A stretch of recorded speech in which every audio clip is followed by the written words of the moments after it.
Hi, ಎಲ್ಲರಿಗೂ ನಮಸ್ಕಾರ. ನಾನು ಸೆಂತಿನ್. ಇದು ನಿಮ್ಮಿಂದ ನಿಮಗಾಗಿ ನಿಮಗೋಸ್ಕರ ಅಂತ YouTube channel factual education in Kannada. ಈ ಒಂದು ವಿಡಿಯೋದಲ್ಲಿ ಕೆಮಿಕಲ್ ರಿಯಾಕ್ಷನ್ಸ್ ಗಳಲ್ಲಿ ಎಷ್ಟು ಟೈಪ್ಸ್ ಇದೆ ಪ್ರತಿಯೊಂದ್ರ ಬಗ್ಗೆನೂ ಕೂಡ ಇನ್ ಡೀಟೇಲ್ ಆಗಿ ಈ ಒಂದು ವಿಡಿಯೋದಲ್ಲಿ ಡಿಸ್ಕಸ್ ಮಾಡ್ತಾ ಹೋಗ್ತೀವಿ. ಲಾಸ್ಟ್ ವಿಡಿಯೋದಲ್ಲಿ ನಾವು ಕೆಮಿಕಲ್ ರಿಯಾಕ್ಷನ್ ಅಂದ್ರೆ ಏನು ಅಂತ ಡಿಸ್ಕಸ್ ಮಾಡಿದ್ವಿ. ಹಾಗಾದ್ರೆ ಕೆಮಿಕಲ್ ರಿಯಾಕ್ಷನ್ ಅಂದ್ರೆ ಏನು? ಒಂದು ಸಬ್ಸ್ಟೆನ್ಸಿನ ಪ್ರಾಪರ್ಟಿ ಕೆಮಿಕಲ್ ಚೇಂಜ್ ಆದ್ರೆ ಅದನ್ನ ಕೆಮಿಕಲ್ ರಿಯಾಕ್ಷನ್ ಅಂತ ಕರಿತೀವಿ. ಹಾಗಾದ್ರೆ ಆ ಕೆಮಿಕಲ್ ರಿಯಾಕ್ಷನ್ ಯಾವ ರೀತಿ ಚೇಂಜ್ ಆಗುತ್ತೆ? By making and breaking of bonds. ಈಗ ಎರಡು ಆಟಮ್ ಮಧ್ಯೆ ಬಾಂಡ್ ಇದೆ ಅಂದ್ರೆ ಆ ಬಾಂಡ್ ಬ್ರೇಕ್ ಆಗಿ ಆ ಆಟಮ್ ಬೇರೊಂದು ಆಟಮ್ ಜೊತೆ ಬಾಂಡ್ ಫಾರ್ಮೇಶನ್ ಮಾಡ್ಕೊಳ್ಳೋದ್ರ ಮೂಲಕ ಕೆಮಿಕಲ್ ಪ್ರಾಪರ್ಟಿ ಚೇಂಜ್ ಆಗುತ್ತೆ. ಇಲ್ಲಿ ಒಂದು ಎಕ್ಸಾಂಪಲ್ ತಗೊಳ್ತೀನಿ. ಲಾಸ್ಟ್ ಕ್ಲಾಸ್ ಅಲ್ಲಿ ಡಿಸ್ಕಸ್ ಮಾಡಿದ್ದೆ. ಮೆಗ್ನೀಷಿಯಂ ನ ಆಕ್ಸಿಜನ್ ನಲ್ಲಿ ಹೀಟ್ ಮಾಡ್ತೀನಿ. ಏನ್ ಸಿಗುತ್ತೆ? Magnesium oxide MgO. ಬ್ಯಾಲೆನ್ಸ್ ಮಾಡಬೇಕು ಅಂದ್ರೆ 2 ಓಕೆ. ಇಲ್ಲಿ ಏನಾಗುತ್ತೆ ಅಂದ್ರೆ ಆಕ್ಸಿಜನ್ ಮಾಲಿಕ್ಯೂಲ್ ಎರಡು ಆಕ್ಸಿಜನ್ ಆಟಮ್ ಈ ರೀತಿ ಬಾಂಡ್ ಫಾರ್ಮೇಶನ್ ಮಾಡ್ಕೊಂಡು ಆಕ್ಸಿಜನ್ ಮಾಲಿಕ್ಯೂಲ್ ಇರುತ್ತೆ. ಫಸ್ಟ್ ಈ ಬಾಂಡ್ ಬ್ರೇಕ್ ಆಗುತ್ತೆ.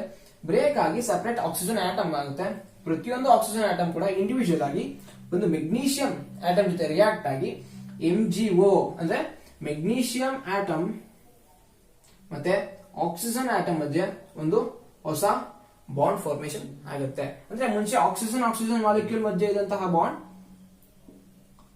ಬ್ರೇಕ್ ಆಗಿ ಹೊಸ ಬಾಂಡ್ ಫಾರ್ಮೇಶನ್ ಆಗುತ್ತೆ. ಅಂದ್ರೆ ಇದನ್ನ ಕೆಮಿಕಲ್ ರಿಯಾಕ್ಷನ್ ಅಂತ ಕರೀತಿದೆ ಅಂದಾಗ ಇಲ್ಲಿ breaking and making of bond ಆಗುತ್ತೆ. ಅಂದ್ರೆ ಇರೋ ಬಾಂಡ್ ಬ್ರೇಕ್ ಆಗುತ್ತೆ, ಹೊಸ ಬಾಂಡ್ ಫಾರ್ಮೇಶನ್ ಆಗುತ್ತೆ. ಈ ರೀತಿ ಕೆಮಿಕಲ್ ರಿಯಾಕ್ಷನ್ಸ್ ಗಳಾಗ್ತವೆ. ಹಾಗಾಗಿ ಕೆಮಿಕಲ್ ರಿಯಾಕ್ಷನ್ಸ್ ಗಳಲ್ಲೂ ಕೂಡ ಟೈಪ್ಸ್ ಆಗಿ ಡಿವೈಡ್ ಮಾಡ್ತೀವಿ. ಮೊದಲನೇದು combination reaction.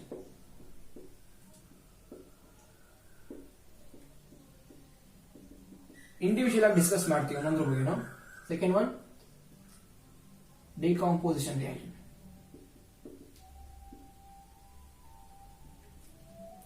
Third one displacement reaction.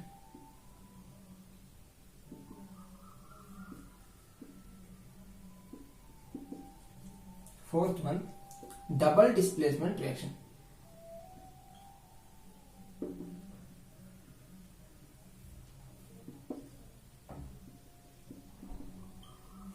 Fifth one, oxidation and reduction. ಈ ವಿಡಿಯೋದಲ್ಲಿ ಈ ಎರಡು ಬಗ್ಗೆ ಡಿಸ್ಕಸ್ ಮಾಡ್ತೀವಿ. ಈಗ ಮೊದಲನೇದು ಕಾಂಬಿನೇಷನ್ ರಿಯಾಕ್ಷನ್.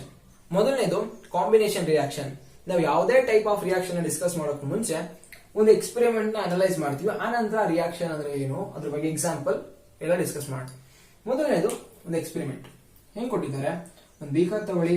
ಆ ಬೀಕರ್ ಅಲ್ಲಿ ಕ್ಯಾಲ್ಸಿಯಂ ಆಕ್ಸೈಡ್ ನ ತಗೊಳ್ಳಿ. ಇದೇನಿದು? ಕ್ಯಾಲ್ಸಿಯಂ ಆಕ್ಸೈಡ್ ಅಥವಾ ಕ್ವಿಕ್ ಲೈಮ್ ಅಂತ ಕೂಡ ಕರೀತಾರೆ. ಓಕೆ, ಕ್ಯಾಲ್ಸಿಯಂ ಆಕ್ಸೈಡ್ ತಗೊಂಡಿದ್ರ. ಆ ಬೀಕರ್ಗೆ ನಂತರ ನಿಧಾನಕ್ಕೆ ವಾಟರ್ ನ ಆಡ್ ಮಾಡ್ತಾ ಬನ್ನಿ. ವಾಟರ್ ಆಡ್ ಮಾಡಿದ್ಮೇಲೆ ಈ ಬೀಕರ್ ನ ಟಚ್ ಮಾಡಿ. ಇದಕ್ಕಿದಂಗೆ ಬೀಕರ್ ಅಲ್ಲಿ ಟೆಂಪರೇಚರ್ ರೈಸ್ ಆಗ್ತಾ ಬರ್ತದೆ, ಅಂದ್ರೆ ಹೀಟ್ ಆಗ್ತಾ ಇದೆ ಬೀಕರ್. ಹಾಗಿದ್ರೆ ಈ ಒಂದು ಬೀಕರ್ ಅಲ್ಲಿ ಏನಾಗ್ತಿದೆ? ಕೆಮಿಕಲ್ ರಿಯಾಕ್ಷನ್ ಆಗ್ತಾ ಇದೆ. Calcium oxide plus water H2O. ಹೇಗೆ ಹೇಳ್ತೀವಿ ಕೆಮಿಕಲ್ ರಿಯಾಕ್ಷನ್ ಆಗ್ತಿದೆ ಅಂತ? ನಾವು ಲಾಸ್ಟ್ ವಿಡಿಯೋದಲ್ಲಿ ಡಿಸ್ಕಸ್ ಮಾಡಿದೀವಿ. Change in state, change in colour, evolution of gas, change in temperature. ಏನೇ ಆದ್ರೂ ಕೂಡ ಅದೊಂದು ಕೆಮಿಕಲ್ ರಿಯಾಕ್ಷನ್ ಅಬ್ಸರ್ವೇಷನ್ ಆಗಿರುತ್ತೆ. ಸೊ ಇಲ್ಲಿ ಟೆಂಪರೇಚರ್ ಚೇಂಜ್ ಆಗ್ತಿದೆ ಅಂದ್ರೆ ಕೆಮಿಕಲ್ ರಿಯಾಕ್ಷನ್ ಆಗ್ತಾ ಇದೆ. ಕ್ಯಾಲ್ಸಿಯಂ ಆಕ್ಸೈಡ್ ಅಥವಾ ಕ್ವಿಕ್ ಲೈಮ್ ಏನ್ ಜೊತೆ ರಿಯಾಕ್ಟ್ ಆಗ್ತಿದೆ? ವಾಟರ್ ಮಾಲಿಕ್ಯೂಲ್ ಜೊತೆ ರಿಯಾಕ್ಟ್ ಆಗ್ತಿದೆ. ರಿಯಾಕ್ಟ್ ಆಗಿ ಕ್ಯಾಲ್ಸಿಯಂ ಹೈಡ್ರಾಕ್ಸೈಡ್ ಅನ್ನೋ ಒಂದು ಪ್ರಾಡಕ್ಟ್ ಫಾರ್ಮೇಶನ್ ಆಗಿದೆ. ಅದ್ರ ಜೊತೆಗೆ ಇನ್ನೇನ್ ಸಿಕ್ಕಿದೆ? ಟೆಂಪರೇಚರ್. ಅಂದ್ರೆ ಟೆಂಪರೇಚರ್ ರೈಸ್ ಆಗ್ತಿದೆ ಅಂದ್ರೆ ಹೀಟ್ ಲಿಬರೇಟ್ ಆಗ್ತಾ ಇದೆ. ಕರೆಕ್ಟಾ? ಹೀಟ್. ಇಂತಹ ರಿಯಾಕ್ಷನ್ಸ್ ಗಳನ್ನ ನಾವು ಕಾಂಬಿನೇಷನ್ ರಿಯಾಕ್ಷನ್. ಓಕೆ, ಇಲ್ಲಿ ಏನಾಗ್ತಿದೆ? 2 or more reactants combine to form single product ಅಥವಾ single product obtained from combination of two or more reactants. ಈ ರೀತಿ ಇಲ್ಲಿ 2 ರಿಯಾಕ್ಟೆಂಟ್ ಇದೆ, 2ಕ್ಕಿಂತ ಜಾಸ್ತಿ ಆದ್ರೂ ಆಗ್ಬಹುದು. ರಿಯಾಕ್ಟೆಂಟ್ ಸೇರಿ ಒಂದು ಪ್ರಾಡಕ್ಟ್ ಫಾರ್ಮೇಶನ್ ಆಗಿದೆ. ಇದು ಹೀಟ್ ಬಿಡಿ, ಒಂದು ಎನರ್ಜಿ, ಇದು ಪ್ರಾಡಕ್ಟ್ ಅಲ್ಲ. ಬಟ್ ಇಲ್ಲಿ ಪ್ರಾಡಕ್ಟ್ ಆಗಿ ಸಿಕ್ಕಿರೋದು ಕ್ಯಾಲ್ಸಿಯಂ ಹೈಡ್ರಾಕ್ಸೈಡ್ ಮಾತ್ರ. ಈ ರೀತಿ 2-3 ರಿಯಾಕ್ಟೆಂಟ್ಸ್ ಗಳು ಸೇರಿ ಒಂದು ಪ್ರಾಡಕ್ಟ್ ಸಿಗೋದನ್ನ ನಾವು ಕಾಂಬಿನೇಷನ್ ರಿಯಾಕ್ಷನ್ ಅಂತ ಹೇಳ್ಬೋದು. ಇನ್ನು ಎಕ್ಸಾಂಪಲ್ ಕೊಟ್ಟಿದ್ದಾರೆ ಟೆಕ್ಸ್ಟ್ ಬುಕ್ ಅಲ್ಲಿ, ಬರ್ನಿಂಗ್ ಆಫ್ ಕೋಲ್.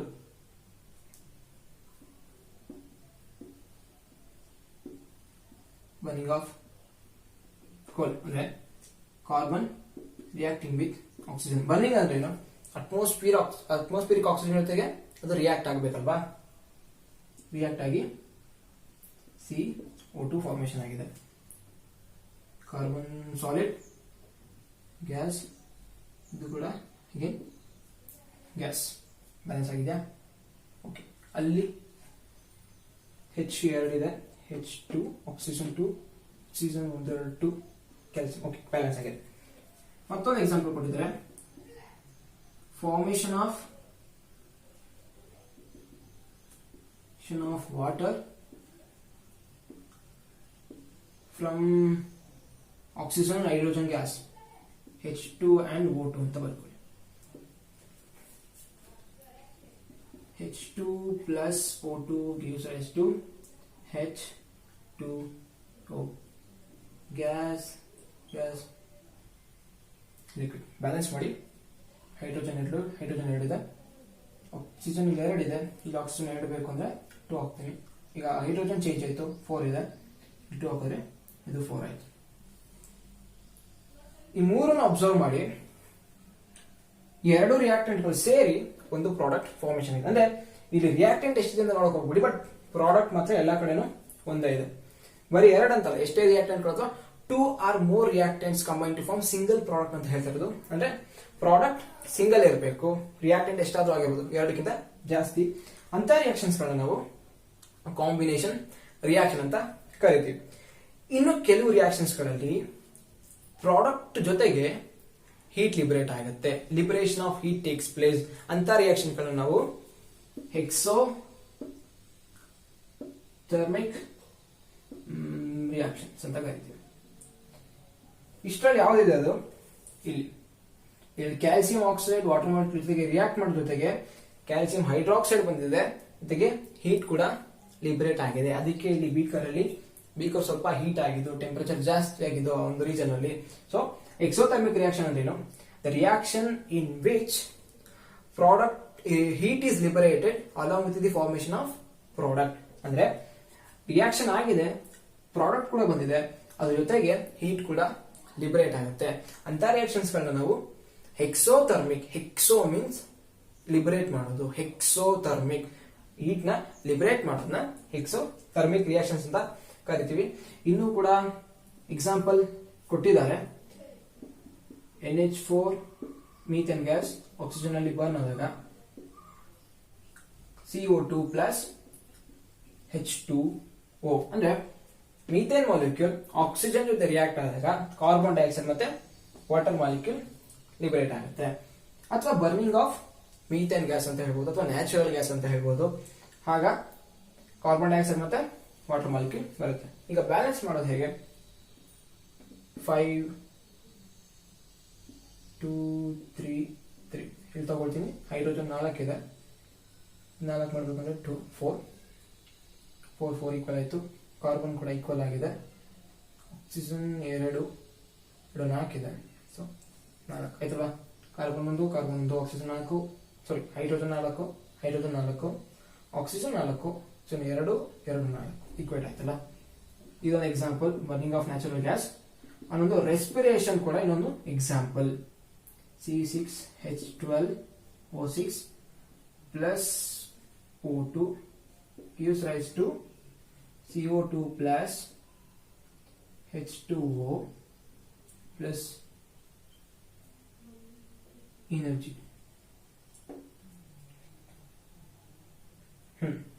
ಈ ಒಂದು ರಿಯಾಕ್ಷನ್ ಅನ್ನು ನಾವು ರೆಸ್ಪಿರೇಷನ್ ರಿಯಾಕ್ಷನ್ ಅಂತ ಕರಿತೀವಿ. C6H12O6 ನ ಗ್ಲೂಕೋಸ್ ಮಾಲಿಕ್ಯೂಲ್ ಅಂತ ಕರಿತೀವಿ. ಆ ಗ್ಲೂಕೋಸ್ ಮಾಲಿಕ್ಯೂಲ್ ನಾವು ಇನ್ಹೇಲ್ ಮಾಡ್ಕೊಂಡಂತ ಆಕ್ಸಿಜನ್ ಮಾಲಿಕ್ಯೂಲ್ ಜೊತೆ ರಿಯಾಕ್ಟ್ ಆಗಿ ಕಾರ್ಬನ್ ಡೈಆಕ್ಸೈಡ್ ಮತ್ತೆ ವಾಟರ್ ಮಾಲಿಕ್ಯೂಲ್ ಅಂದ್ರೆ ಎನರ್ಜಿ ಲಿಬರೇಟ್ ಆಗುತ್ತೆ. ನಮ್ಮ ಬಾಡಿಗೆ ಬೇಕಾಗಿರ್ತಕ್ಕಂಥ ಎನರ್ಜಿ ಈ ಒಂದು ಪ್ರೋಸೆಸ್ ಮೂಲಕ ನಮ್ಮ ಸೆಲ್ಸ್ ಗಳಿಗೆ ಸಪ್ಲೈ ಆಗುತ್ತೆ, ಎನರ್ಜಿ ರಿಲೀಸ್ ಆಗುತ್ತೆ. ಹಾಗೆ ಇನ್ಹೇಲ್ ಮಾಡ್ಕೊಂಡು ಆಕ್ಸಿಜನ್ ಗ್ಲೂಕೋಸ್ ಜೊತೆ ರಿಯಾಕ್ಟ್ ಆಗಿ ಕಾರ್ಬನ್ ಡೈಆಕ್ಸೈಡ್ ಬರುತ್ತೆ. ಈ ಕಾರ್ಬನ್ ಡೈಆಕ್ಸೈಡ್ ಎಕ್ಸೈಲ್ ಆಗೋದು. ಓಕೆ, ಈಗ ಈ ಒಂದು ಇಕ್ವೇಶನ್ ಬ್ಯಾಲೆನ್ಸ್ ಮಾಡೋಣ.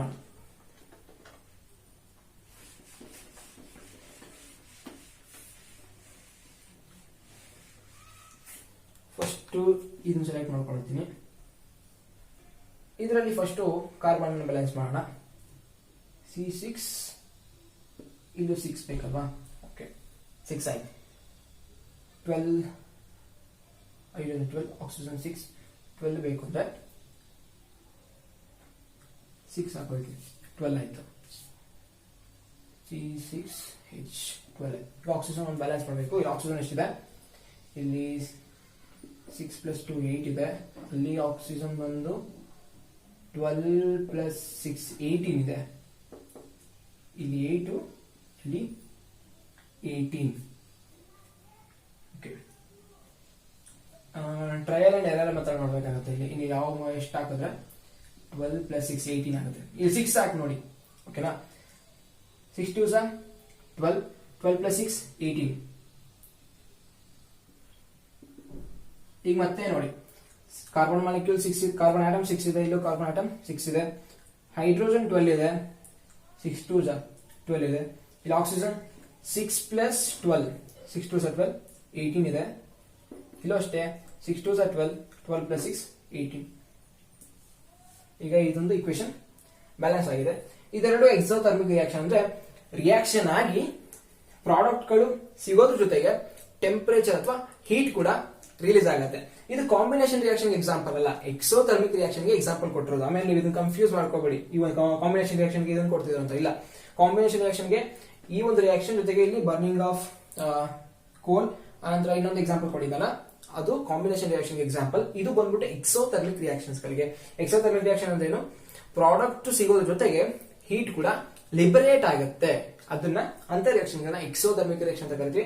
ಅದಕ್ಕೆ ಎಕ್ಸಾಂಪಲ್ ಕೊಟ್ಟಿದ್ದೀವಿ. ಇದು ಕೂಡ ಎಕ್ಸೋಥರ್ಮಿಕ್ ರಿಯಾಕ್ಷನ್. ಯಾಕಂದ್ರೆ ಸಿಂಗಲ್ ಪ್ರಾಡಕ್ಟ್ ಬರಲಿ ಎಷ್ಟನ್ನ ಬರಲಿ, ಬಟ್ ಪ್ರಾಡಕ್ಟ್ ಜೊತೆಗೆ ಹೀಟ್ ಲಿಬರೇಟ್ ಆದ ಅದನ್ನ ಎಕ್ಸೋಥರ್ಮಿಕ್ ರಿಯಾಕ್ಷನ್ ಅಂತ ಕರಿತೀವಿ.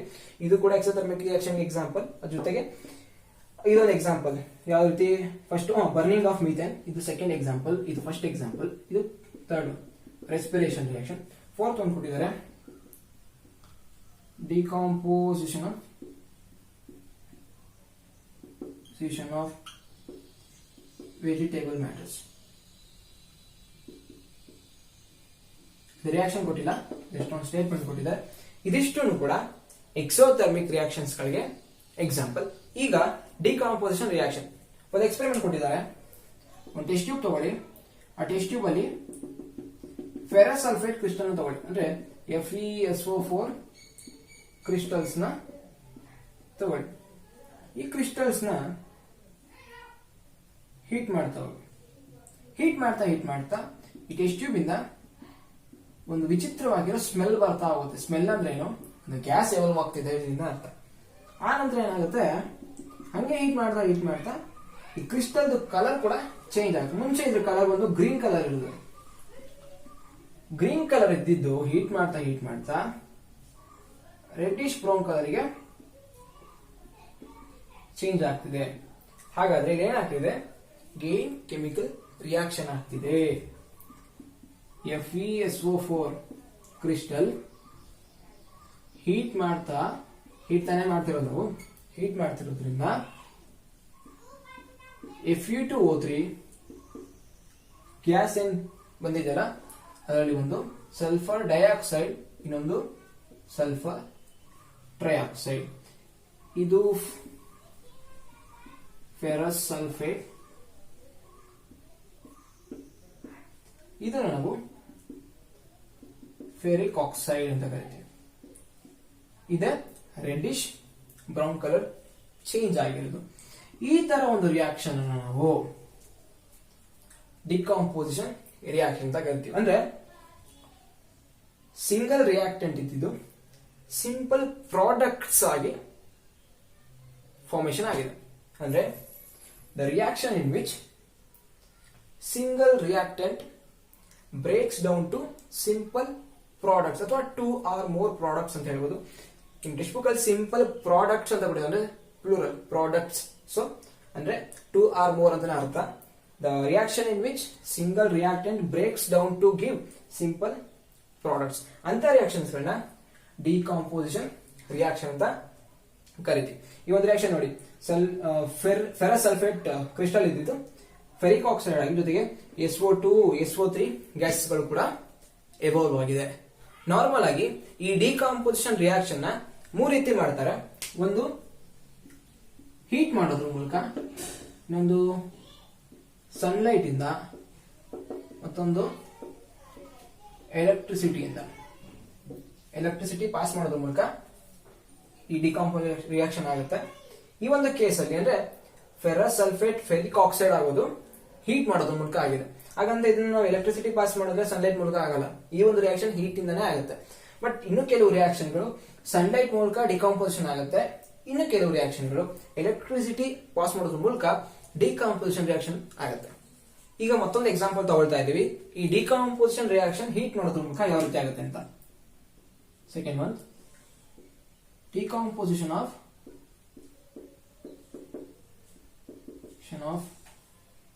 ಕ್ಯಾಲ್ಸಿಯಂ ಕಾರ್ಬೋನೇಟ್ ಅಥವಾ CaCO3. CaCO3 ನಾವು ಹೀಟ್ ಮಾಡಿದ್ರೆ ಅದು ಕ್ಯಾಲ್ಸಿಯಂ ಆಕ್ಸೈಡ್ ಆಗಿ ಆಮೇಲೆ ಕಾರ್ಬನ್ ಡೈಆಕ್ಸೈಡ್ ಆಗಿ ಲಿಬ್ರೇಟ್ ಆಗುತ್ತೆ. ಬ್ಯಾಲೆನ್ಸ್ ಮಾಡಬೇಕಾ? ಕ್ಯಾಲ್ಸಿಯಂ ಒಂದು ಆಕ್ಸಿಜನ್ 3 ಕಾರ್ಬನ್ 1 ಇಲ್ಲ, ಬ್ಯಾಲೆನ್ಸ್ ಆಗಿದೆ. ಈ ರಿಯಾಕ್ಷನ್ ಕೂಡ ನಾವು ಡಿಕಾಂಪೋಸಿಷನ್ ರಿಯಾಕ್ಷನ್ ಅಂತ ಕರಿತೀವಿ. Single reactant decompose to simple products. ಓಕೆನಾ? ಇದು ಕೂಡ ಹೀಟ್ ಮಾಡೋದ್ರ ಮೂಲಕ ಡಿಕಾಂಪೋಸಿಷನ್ ರಿಯಾಕ್ಷನ್ ಆಗಿದೆ. ಈಗ ಇನ್ನೊಂದು ಎಕ್ಸಾಂಪಲ್ ತಗೊಳ್ತೀನಿ, ಡಿಕಾಂಪೋಸಿಷನ್ ರಿಯಾಕ್ಷನ್ ಬೈ ಹೀಟಿಂಗ್ ಅಂದ್ರೆ ಲೆಡ್ ನೈಟ್ರೇಟ್ ಹೀಟ್ ಮಾಡಿದ್ರೆ ಅದನ್ನ ಅದು ಲೆಡ್ ಆಕ್ಸೈಡ್ ಆಗಿ ಆನಂತರ ನೈಟ್ರೋಜನ್ ಡೈಆಕ್ಸೈಡ್ ಆಗಿ ನಂತರ ಆಕ್ಸಿಜನ್ ಮಾಲಿಕ್ಯೂಲ್ ಆಗಿ ಡಿಕಂಪೋಸ್ ಆಗುತ್ತೆ. ಇದೇನಿದು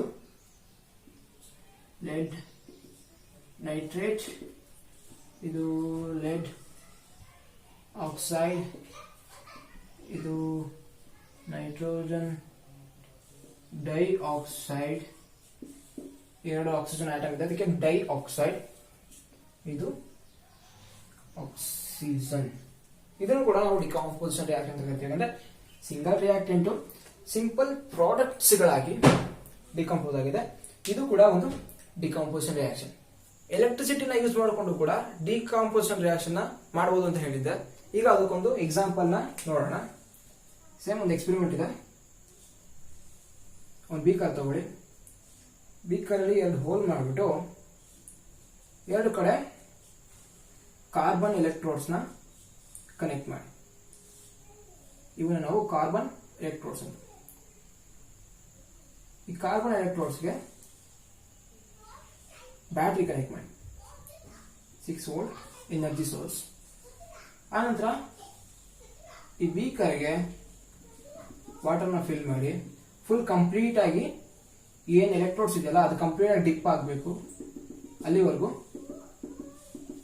ವಾಟರ್ನ ಫಿಲ್ ಮಾಡ್ತಾ ಹೋಗಿ ಬೀಕರ್ ಅಲ್ಲಿ. ಅಂದ್ರೆ ಏನ್ ಮಾಡಿ, ಸಪರೇಟ್ ಆಗಿ 2 ಟೆಸ್ಟ್ ಟ್ಯೂಬ್ ತಗೊಳ್ಳಿ. ಸಪರೇಟ್ ಆಗಿ 2 ಟೆಸ್ಟ್ ಟ್ಯೂಬ್ ತಗೊಳ್ಳಿ. 2 ಟೆಸ್ಟ್ ಟ್ಯೂಬ್ ಅಲ್ಲೂ ಕೂಡ ಕಂಪ್ಲೀಟ್ ಆಗಿ ವಾಟರ್ ಫಿಲ್ ಮಾಡಿ. ಹುಷಾರಾಗಿ ಈ 2 ಟೆಸ್ಟ್ ಟ್ಯೂಬ್ ತಗೊಂಡು ಇದ್ರ ಮೇಲೆ ಫಿಕ್ಸ್ ಮಾಡಿ. ಅಂದ್ರೆ ಈ ಒಂದು ಎಲೆಕ್ಟ್ರೋಡ್ ಮೇಲೆ ಬರೋ ರೀತಿ 2 ಟೆಸ್ಟ್ ಟ್ಯೂಬ್ ಗಳನ್ನ ಪ್ಲೇಸ್ ಮಾಡಿ. ಆ ರೀತಿ ಇಟ್ಟಾಗ ಇಲ್ಲೊಂದು ಟೆಸ್ಟ್ ಟ್ಯೂಬ್ ಇಟ್ಟಿದ್ದೀವಿ, ಈ ರೀತಿ ಕೂಡ ಒಂದು ಟೆಸ್ಟ್ ಟ್ಯೂಬ್ ಇದೆ. ಈ ಟೆಸ್ಟ್ ಟ್ಯೂಬ್ ಫುಲ್ ನಾವು ವಾಟರ್ ಫಿಲ್ ಮಾಡಿದಲ್ವಾ, ಫುಲ್ ಇದರಲ್ಲೂ ಟೆಸ್ಟ್ ಟ್ಯೂಬ್ ಅಲ್ಲೂ ಕೂಡ ನೀರಿದೆ.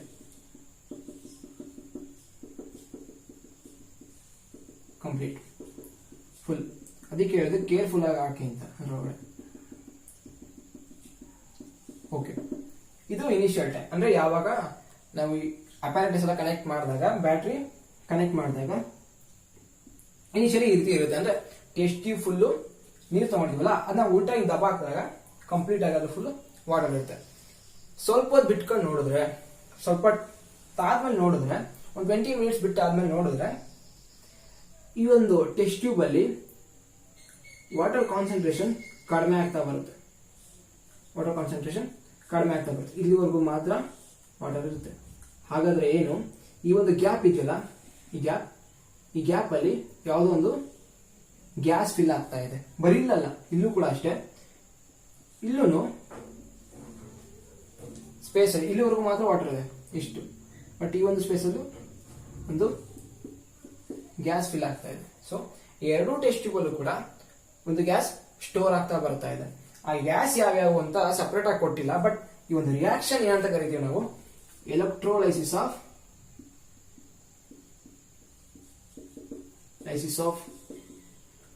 ವಾಟರ್ ಅಂತ ಕರಿತೀವಿ. ಹಾಗಾದ್ರೆ ಏನಂತಂದ್ರೆ ಈ ವಾಟರ್ ಮಾಲಿಕ್ಯೂಲ್ ಏನಿದೆಯಲ್ಲ ಇದರೊಳಗಡೆ, ಆ ವಾಟರ್ ಮಾಲಿಕ್ಯೂಲ್ ಬ್ರೇಕ್ ಆಗಿ ಹೈಡ್ರೋಜನ್ ಮತ್ತೆ ಆಕ್ಸಿಜನ್ ಗ್ಯಾಸ್ ಆಗಿ ಡಿವೈಡ್ ಆಗ್ತಿದೆ. ಅಂದ್ರೆ ಒಂದು ಟೆಸ್ಟ್ ಟ್ಯೂಬ್ ಅಲ್ಲಿ ಆಕ್ಸಿಜನ್ ಗ್ಯಾಸ್ ಇದೆ, ಮತ್ತೊಂದು ಟೆಸ್ಟ್ ಟ್ಯೂಬ್ ಅಲ್ಲಿ ಹೈಡ್ರೋಜನ್ ಗ್ಯಾಸ್ ಇದೆ. ಬಟ್ ಯಾವ ಟೆಸ್ಟ್ ಟ್ಯೂಬ್ ಅಲ್ಲಿ ಆಕ್ಸಿಜನ್, ಯಾವ ಟೆಸ್ಟ್ ಟ್ಯೂಬ್ ಅಲ್ಲಿ ಹೈಡ್ರೋಜನ್, ಆನೋಡ್ ಒಂದು ಆನೋಡ್ ಅಂತ ಕರಿತೀವಿ, ಕರೆಕ್ಟ್ನಾ? Plus minus anode cathode. ಎಲ್ಲಿ ಆಕ್ಸಿಜನ್ ಇದೆ, ಎಲ್ಲಿ ಹೈಡ್ರೋಜನ್ ಇದೆ, ಇವೆಲ್ಲ ಡೀಪ್ ಆಗಿ ನಿಮ್ಮ ಸಿಲೆಬಸ್ ಅಲ್ಲಿ ಕೊಟ್ಟಿಲ್ಲ, ಸೊ ಅದನ್ನ ಎಕ್ಸ್ಪ್ಲೇನ್ ಮಾಡೋಕೆ ನಾನು ಹೋಗ್ತಾ ಇಲ್ಲ. ಜಸ್ಟ್ ಒಂದು ಎಲೆಕ್ಟ್ರೋಲೈಸಿಸ್ ಆಫ್ ವಾಟರ್ ಅನ್ನೋದು ಡಿಕಾಂಪೋಸಿಷನ್ ರಿಯಾಕ್ಷನ್ ಗೆ ಎಕ್ಸಾಂಪಲ್ ಅಂತ ಮಾತ್ರ ಕೊಟ್ಟಿದ್ದಾರೆ. ಸೊ ಎಲೆಕ್ಟ್ರೋಲೈಸಿಸ್ ಅಂದ್ರೆ ಏನು? ಲೈಸಿಸ್ ಅಂದ್ರೆ ಬ್ರೇಕಿಂಗ್, ಎಲೆಕ್ಟ್ರೋಲೈಸಿಸ್ ಅಂದ್ರೆ ಎಲೆಕ್ಟ್ರಿಸಿಟಿನ ಯೂಸ್ ಮಾಡಿಕೊಂಡು ಬ್ರೇಕ್ ಮಾಡೋದು. ಅಂದ್ರೆ ಎಲೆಕ್ಟ್ರಿಸಿಟಿನ ಯೂಸ್ ಮಾಡಿಕೊಂಡು ಈ ವಾಟರ್ ಮಾಲಿಕ್ಯೂಲ್ ನ ಬ್ರೇಕ್ ಮಾಡ್ತಾ ಇದ್ದಾರೆ ಹೈಡ್ರೋಜನ್ ಮತ್ತೆ ಆಕ್ಸಿಜನ್ ಗ್ಯಾಸ್ ಆಗಿ. ವಾಟರ್ ಮಾಲಿಕ್ಯೂಲ್ ಲಿಕ್ವಿಡ್ ಇದ್ದಿದ್ದು ಹೈಡ್ರೋಜನ್ ಗ್ಯಾಸ್ ಮತ್ತೆ ಆಕ್ಸಿಜನ್ ಗ್ಯಾಸ್ ಆಗಿ ಡಿವೈಡ್ ಆಗ್ತಿದೆ.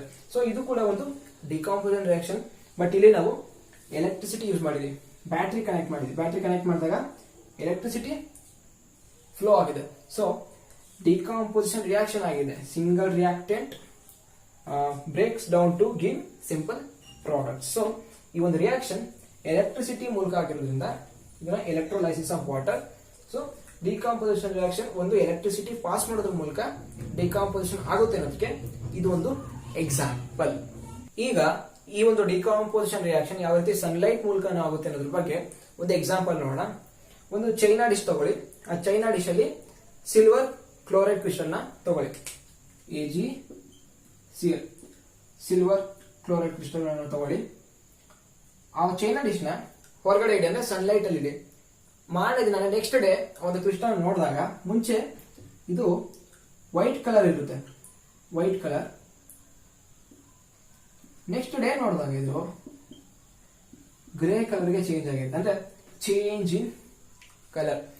ಕಲರ್ ಚೇಂಜ್ ಆಗಿದೆ ಅಂದ್ರೆ ಅದು ಕೆಮಿಕಲ್ ರಿಯಾಕ್ಷನ್ ಆಗಿದೆ ಅಂತ ಅರ್ಥ. ಅಂದ್ರೆ ಸನ್ಲೈಟ್ ಅಲ್ಲಿ ಈ ಒಂದು ಸಿಲ್ವರ್ ಕ್ಲೋರೈಡ್ ಇದ್ದಿದ್ದು ಸನ್ಲೈಟ್ ನಲ್ಲಿ Ag ಪ್ಲಸ್ Cl2 ಆಗಿ ಡಿಕಾಂಪೋಸ್ ಆಗಿದೆ. ಬ್ಯಾಲೆನ್ಸ್ Ag ಒಂದು ಸಿಲ್ವರ್ ಒಂದು ಸಿಲ್ವರ್ ಎರಡು ಮಾಡಬೇಕು. ಸೊ ಕ್ಲೋರಿನ್ 2 ಮಾಡಬೇಕು, ಮತ್ತೆ ಈ ಸಿಲ್ವರ್ 2 ಆಯ್ತು. ಓಕೆ, ಬ್ಯಾಲೆನ್ಸ್ ಆಯ್ತು. ಈಗ ನೋಡಿ, single reactant decompose to give simple products. ಇಲ್ಲಿ ಸಿಲ್ವರ್ ಅನ್ನೋದು ಒಂದು ಪ್ರಾಡಕ್ಟ್, ಕ್ಲೋರಿನ್ ಗ್ಯಾಸ್ ಅದು ಕೂಡ ಒಂದು. ಇದೇ ರೀತಿ ನೀವು ಸಿಲ್ವರ್ ಬ್ರೋಮೈಡ್ ತಗೊಂಡ್ರೆ AgBr, ಅದನ್ನು ಕೂಡ ಸನ್ಲೈಟ್ ಅಲ್ಲಿ ಇಟ್ರೆ ಅದು Ag plus Br2 bromine gas ಆಗಿ ಬರುತ್ತೆ.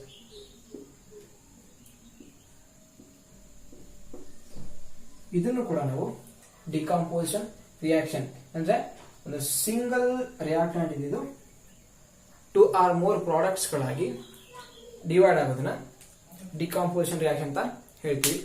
ಈ ಒಂದು ವಿಡಿಯೋದಲ್ಲಿ ಇಷ್ಟು ಸಾಕು. ಅಂದ್ರೆ ಏನು ರಿಯಾಕ್ಷನ್ ಗಳನ್ನ ನಾವು ಇಷ್ಟೊತ್ತು ಡಿಸ್ಕಸ್ ಮಾಡಿದ್ವು ಅದನ್ನ ಫಸ್ಟ್ ಒಂದ್ ಕಡೆ ಬರೆದು ಪ್ರಾಕ್ಟೀಸ್ ಮಾಡಿ. ಯಾಕಂದ್ರೆ ತುಂಬಾ ಕನ್ಫ್ಯೂಷನ್ ಆಗುತ್ತೆ ನಿಮ್ಗೇನೆ, ಎಷ್ಟೊಂದು ಎಕ್ಸ್ಪೆರಿಮೆಂಟ್ ಬರುತ್ತೆ, ಎಷ್ಟೊಂದು ರಿಯಾಕ್ಷನ್ ಗಳು ಬರುತ್ತೆ. ಮುಂದಕ್ಕೆ ಇನ್ನೂ ಇದೆ, ಆಸಿಡ್ ಬೇಸಸ್ ಸಾಲ್ಟ್ ಸ್ಟಾರ್ಟ್ ಮಾಡಿಲ್ಲ, ಇನ್ನು ಮೆಟಲ್ಸ್ ನಾನ್ ಮೆಟಲ್ಸ್ ಇನ್ನೂ ಬರುತ್ತೆ. ಸೊ ಅದಕ್ಕೆ ಹೇಳೋದು, ಫಸ್ಟ್ ಕೆಮಿಸ್ಟ್ರಿನ ಎಷ್ಟು ಬರಿತೀವೋ, ಇಕ್ವೇಶನ್ಸ್ ಗಳನ್ನ ಎಷ್ಟು ಬರೆದು ಪ್ರಾಕ್ಟೀಸ್ ಮಾಡ್ತೀವೋ ಅಷ್ಟು ನೆನಪಿರುತ್ತೆ. ಅದಕ್ಕೆ ಹೇಳೋದು, ರಿಯಾಕ್ಷನ್ಸ್ ಗಳನ್ನ ಬರೆದು ಪ್ರಾಕ್ಟೀಸ್ ಮಾಡಿ. ಪ್ರತಿಯೊಂದನ್ನು ಅಷ್ಟೇ, ಎಲ್ಲಾ ರಿಯಾಕ್ಷನ್ಸ್ ಗಳನ್ನ ಬರೀರಿ. ಈ ರೀತಿ ಇಂಡಿವಿಜುವಲ್ ಆಗಿ ಓದ್ಕೊಳ್ತಾ ಹೋಗಿ. ಸುಮ್ಮನೆ ಮಾಸ್ ಆಗಿ ಓದ್ಕೊಂಡ್ರೆ ಏನು ತಲೆ ಹೋಗಲ್ಲ. ಸನ್ಲೈಟ್ ಮೂಲಕ ಅಂದ್ರೆ ಒಂದು ಅದೊಂದು ಡಿಫ್ರೆಂಟ್ ಟಾಪಿಕ್. ಮತ್ತೆ ಎಲೆಕ್ಟ್ರಿಸಿಟಿ ಮೂಲಕ ಮಾಡ್ತೀವಿ ಅಂದ್ರೆ ಡಿಫ್ರೆಂಟ್ ಆಗಿ ನೆನ್ಪಿಟ್ಕೊಂಡಾಗ್ಲೇ ನಮ್ಗದು ನೆನಪು ಬರೋದು. ಈಗ ಬರೀ ಡಿಕಾಂಪೋಸಿಷನ್ ರಿಯಾಕ್ಷನ್ ಅಂದ್ಬಿಟ್ಟು ಎಲ್ಲಾನು ಓದ್ಕೊಂಡು ಹೋಗ್ಬಿಟ್ರೆ ಅವ್ರು ಕೇಳ್ತಾರೆ, ಕೆಲವೊಂದ್ಸಲ ಸನ್ಲೈಟ್ ಅಂತ ಕೇಳ್ತಾರೆ, ಅವಾಗ ಏನ್ ಮಾಡ್ತೀರಾ ನೀವು ಹೀಟ್ ಮಾಡೋದನ್ನ ಈ ಒಂದು ಎಕ್ಸಾಂಪಲ್ ಆಗಿ ಕೊಡೋಕ್ಕಾಗೋದಿಲ್ಲ. ಅದಕ್ಕೆ ಏನ್ ಮಾಡ್ತೀವಿ, ಇಂಡಿವಿಜುವಲ್ ಆಗಿ ಡಿಫ್ರೆಂಟ್ ಆಗಿ ಕೆಮಿಕಲ್ ಇಕ್ವೇಶನ್ಸ್ ಅಂದ್ರೆ ಬರ್ದಿ ಪ್ರಾಕ್ಟೀಸ್ ಮಾಡಿದ್ರೇನೆ ನೆನಪಿರೋದು. ಸೊ ಫಸ್ಟ್ ಎಷ್ಟು ಪ್ರಾಕ್ಟೀಸ್ ಮಾಡ್ತೀರೋ ಅಷ್ಟು ನೆನಪಿರುತ್ತೆ. ಈ ಒಂದು ವಿಡಿಯೋದಲ್ಲಿ ಕಾಂಬಿನೇಷನ್ ರಿಯಾಕ್ಷನ್ ಮತ್ತೆ ಡಿಕಾಂಪೋಸಿಷನ್ ರಿಯಾಕ್ಷನ್ ಬಗ್ಗೆ ಡಿಸ್ಕಸ್ ಮಾಡಿದ್ದೀವಿ. ನೆಕ್ಸ್ಟ್ ವಿಡಿಯೋದಲ್ಲಿ displacement reaction, double displacement reaction, oxidation ಮತ್ತೆ ರಿಡಕ್ಷನ್ ಬಗ್ಗೆ ಡಿಸ್ಕಸ್ ಮಾಡೋಣ. ಈ ವಿಡಿಯೋದಲ್ಲಿ ಎಕ್ಸ್ಪ್ಲೇನ್ ಮಾಡಿದಂತಹ ಕಾನ್ಸೆಪ್ಟ್ ನಿಮಗೆ ಅರ್ಥ ಆಗಿದ್ರೆ ಒಂದು ಲೈಕ್ ಮಾಡಿ, ನಿಮ್ ಫ್ರೆಂಡ್ಸ್ಗೆಲ್ಲ ಶೇರ್ ಮಾಡಿ, ಹಾಗೂ ಇದುವರೆಗೂ ಚಾನಲ್ಗೆ ಸಬ್ಸ್ಕ್ರೈಬ್ ಆಗಿಲ್ಲ ಅಂದ್ರೆ ದಯವಿಟ್ಟು ಸಬ್ಸ್ಕ್ರೈಬ್ ಆಗಿ ಹಾಗೂ ಬೆಲ್ ಐಕಾನ್ ಮೇಲೆ ಕ್ಲಿಕ್ ಮಾಡಿ ಆಲ್ ಅಂತ ಬರೋದನ್ನ ಮರಿಬೇಡಿ. ಯಾವುದೇ ರೀತಿ ಒಪಿನಿಯನ್ ಆಗಲಿ ಅಥವಾ ಸಜೆಷನ್ಗಳಾಗಲಿ ಇದ್ರೆ, ಡೌಟ್ಸ್ಗಳಿದ್ರೆ ದಯವಿಟ್ಟು ಕಮೆಂಟ್ ಮಾಡಿ. ನೆಕ್ಸ್ಟ್ ವಿಡಿಯೋದಲ್ಲಿ ಮತ್ತೆ ಸಿಗ್ತೀನಿ. Thank you.